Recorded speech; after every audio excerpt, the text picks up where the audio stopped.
The Silent Watchers. The Myriad Collective's long-range sensors detected the anomaly during a routine sweep of Sector 7. Chief Observer Zixtal, a crystalline being from the Rigel cluster, studied the readings with growing concern. The energy signatures emanating from the supposedly primitive world were unlike anything recorded in the Collective's vast database. Impossible, Zixtal whispered, their crystalline form shifting colors in agitation. These readings suggest Type IO civilization capabilities, but Earth is classified as pre-FTL. The truth was far more startling than any alien race could have imagined. For centuries, humanity had maintained an elaborate facade of technological backwardness. While alien observers documented what they believed to be primitive radio signals and early space exploration, vast underground cities housed quantum computers that could outthink any known AI. Orbital defense platforms, cloaked by technology that bent light and energy around them, stood silent guard over Earth. Admiral Sarah Chen stood in Earth's primary command center, deep beneath the Pacific Ocean. Holographic displays showed the Myriad Collective's scout ship as it edged closer to one of their sensor arrays.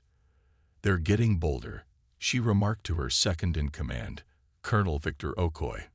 "Perhaps it's time we stopped hiding," Victor suggested, his dark eyes reflecting the blue glow of the tactical displays.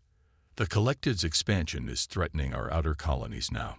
Sarah had spent 30 years in the Earth Defense Force, watching as humanity quietly expanded through hidden wormholes to distant star systems. Their colonies were shielded by the same technology that kept Earth's true nature secret, but maintaining the illusion was becoming increasingly difficult. The Collective's scout ship adjusted its course, moving dangerously close to one of Earth's cloaked defense platforms. Sarah's fingers hovered over the command interface. One signal would reveal humanity's true face to the galaxy, ending centuries of secrecy. "Admiral," a young lieutenant called out, "we're detecting quantum communications from the scout ship to Collective High Command. They're suspicious." Sarah straightened her uniform, a sleek black design with silver trim that had never been seen by alien eyes. "Send word to all commands. Operation Daybreak is now active. It's time to wake the sleeping giant." Across the solar system, hidden facilities hummed to life. Ships larger than cities emerged from dimensional pockets where they had waited for this moment. On Mars, massive factories that had been invisible to alien observers began producing weapons and ships at an impossible rate. In the Collective's central planning chamber, Arch and Valier received the scout ship's report with mounting dread. The energy readings defied everything they knew about technological progression. Either their understanding of physics was fundamentally flawed, or the chamber's quantum communications array suddenly activated, projecting a human figure in perfect clarity, a feat that should have been impossible at this distance. Admiral Chen's image stood before the assembled aliens, her expression neutral but her presence commanding. "Greetings, Arch and Valier. I am Admiral Sarah Chen of the Earth Defense Force. We've been watching your civilization for a very long time. Perhaps we should talk about the future of our galaxy." The Archon's tentacles writhed in shock as displays around the chamber showed thousands of massive ships appearing throughout the solar system, their technology far beyond anything the Collective possessed. Humanity's mask had finally dropped, and the galaxy would never be the same. Breaking the chains. The Collective's response to humanity's revelation was predictably bureaucratic. Emergency sessions were called, threat assessments were demanded, and accusations of deception flew through quantum channels across the galaxy. But humanity had not revealed itself without purpose or preparation. Within hours of Admiral Chen's announcement, Earth ships appeared near every major Collective world, not as a threat, but as an undeniable statement of capability. Each vessel was a masterpiece of engineering, seamlessly blending organic and mechanical components in ways that made traditional spacecraft look primitive by comparison. In the Collective's Emergency Council chamber, Arch and Valier faced an unprecedented crisis. "How did we miss this?" They demanded, their crystalline form pulsing with agitation.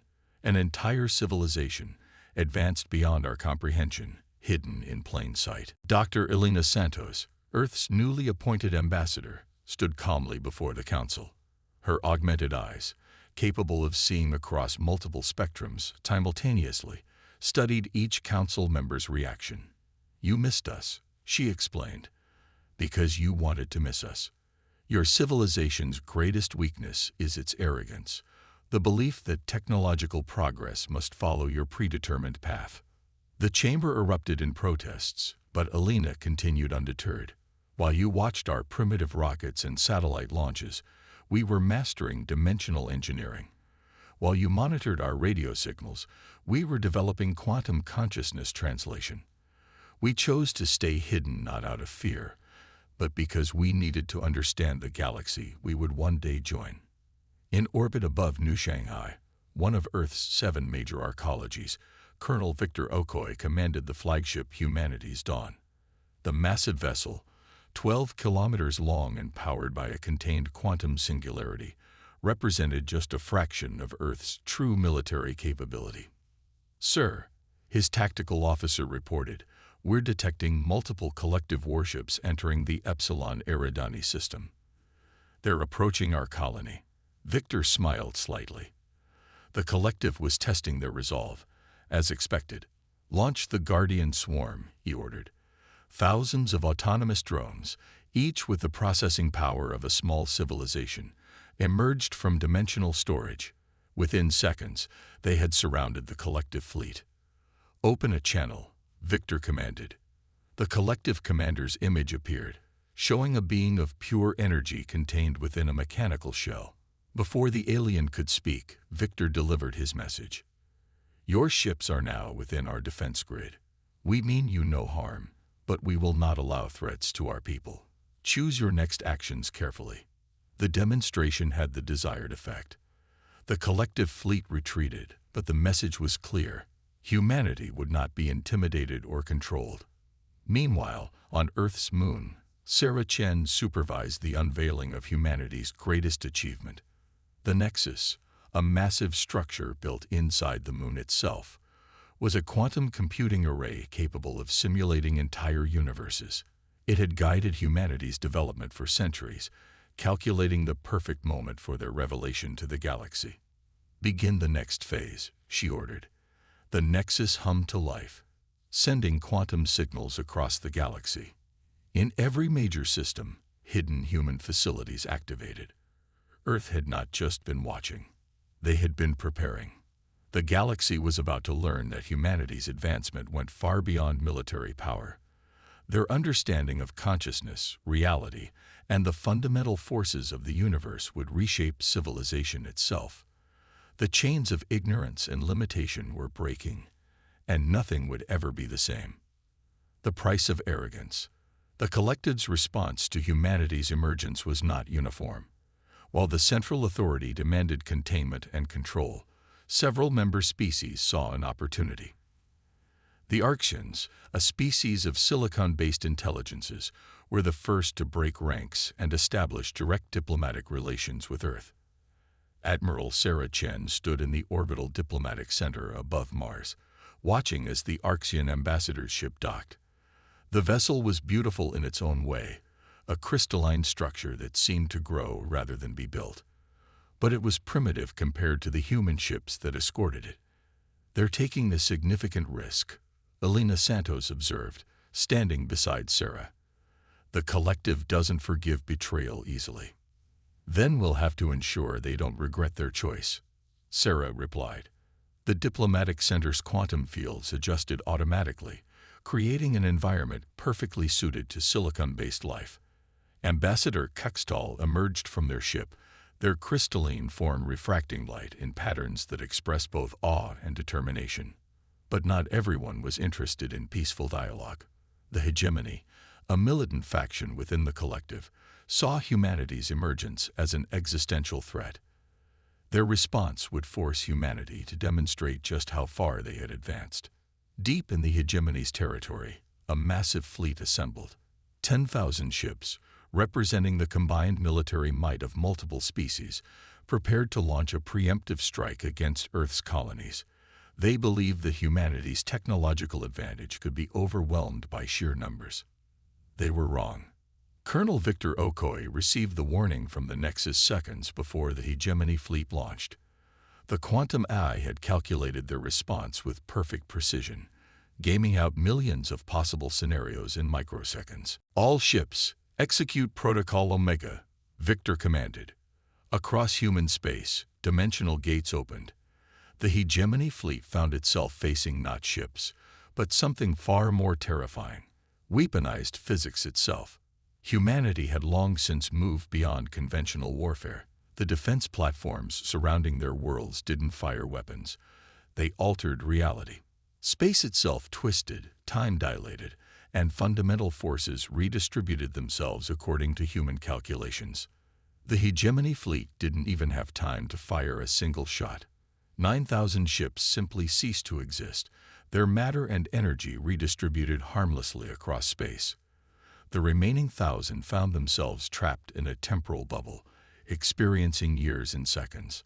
When the bubble collapsed, the surviving ships emerged to find 50 years had passed in an instant. Their worlds had evolved, their civilization had changed, and humanity's position in the galaxy was unassailable. In the aftermath, Sarah Chen addressed the Collective Council one final time.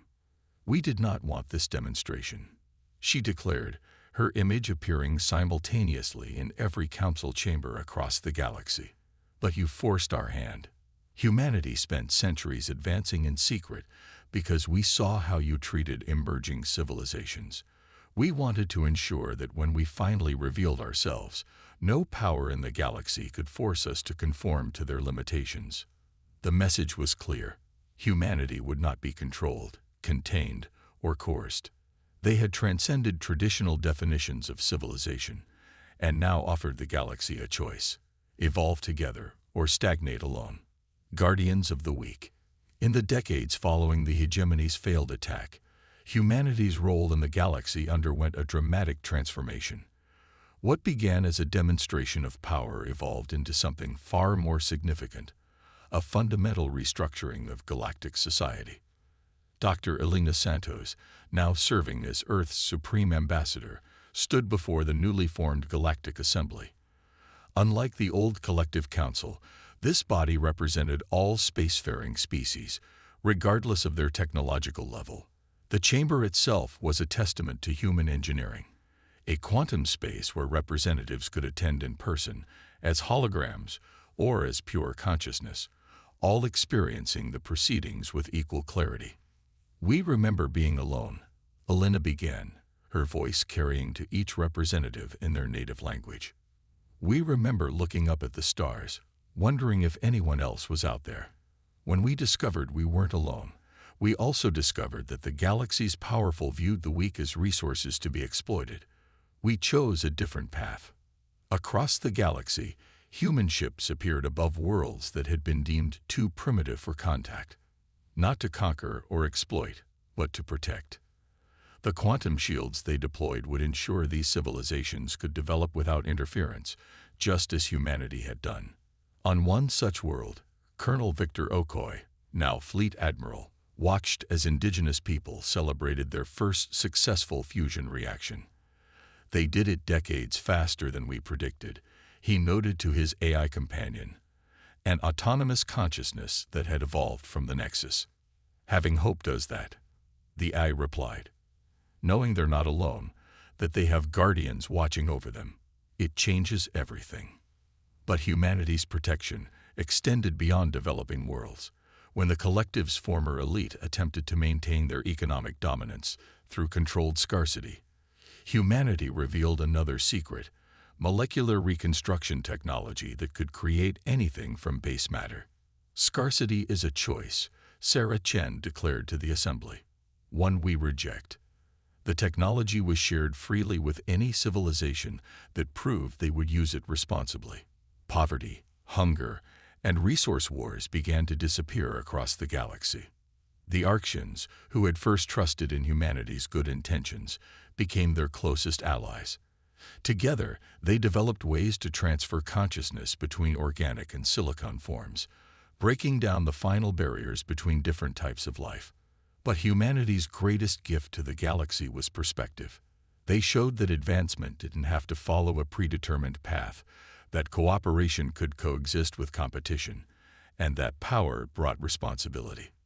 A new dawn. A century after humanity's emergence, the galaxy had transformed beyond recognition. The rigid hierarchies of the past had given way to a fluid, dynamic civilization, where advancement was measured not by military might or economic control, but by contribution to the greater good. The Nexus had evolved into a galactic consciousness network, allowing instant communication and collaboration across vast distances. But unlike the oppressive control of the old collective, participation was voluntary, and individual privacy was sacrosanct. Admiral Sarah Chen, her consciousness now existing in both organic and digital forms, stood watch over Earth. The cradle of humanity had become a legend, not for its power, but for its wisdom in knowing when and how to use that power. "We achieved everything we hoped for," Elena Santos remarked, her holographic form materializing beside Sarah. "And more importantly, we did it without losing our humanity." Across the galaxy, thousands of species were reaching for the stars, each in their own way, each protected and guided, but never controlled. The age of empires had given way to an age of endless possibility. Victor Okoye, now serving as humanity's representative to newly contacted civilizations, smiled as he watched a young species launch their first FTL ship. They would find not conquest or competition waiting for them among the stars, but mentorship and opportunity. Perhaps, he mused, this was our true purpose all along, not to rule the galaxy, but to help it grow. The former collective species had found their own paths. Some had joined humanity in guardianship. Others had turned their focus to art, science, or exploration. All had learned that true power lay not in domination, but in creation. As new stars bloomed to life in stellar nurseries across the galaxy, humanity stood watch, ready to guide, protect, and nurture. They had become not the conquerors many had feared, but the guardians everyone needed. The galaxy had learned that humanity's greatest power was not in their technology or their weapons, but in their ability to imagine a better future and work tirelessly to create it. And so, a new age dawned, one where every species could reach for the stars, knowing they would find not darkness and competition, but light and cooperation. Humanity had changed the galaxy not through force, but through hope. And that was the greatest power of all. The end.